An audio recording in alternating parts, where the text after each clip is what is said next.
মুখোমুখি হয়েছিল Real Madrid এবং আলাভেস।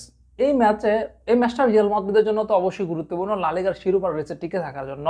একই সঙ্গে এই ম্যাচটা ছিল রিয়াল মাদ্রিদ ফুটবলারদের জন্য আমি বলবো যে গা বাঁচানোর একটা ব্যাপার স্যাপারও ছিল এই ম্যাচে।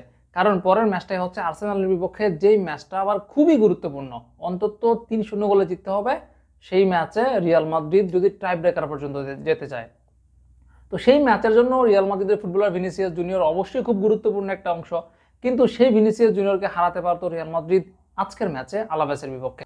ম্যাচের 70 মিনিটের সময়কার ঘটনা, আলাভেসের লেফট ব্যাক সানচেজ মারাত্মক এক ফাউল করেছিল ভিনিসিয়াস জুনিয়রকে, এবং এই ফাউলের কারণে ভিনিসিয়াস জুনিয়র কিন্তু ইনজুরির শিকার হতে পারতেন।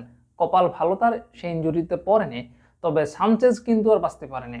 তাকে রেড কার্ড দেখানো হয়েছে, যদিও তাকে শুরুতে রেফারি হলুদ কার্ড দেখেছিল, পরবর্তীতে ভিআর এর মাধ্যমে চেক করার পর তাকে আসলে হলুদ কার্ডের জায়গায় লাল কার্ডটা দেওয়া হয়েছিল।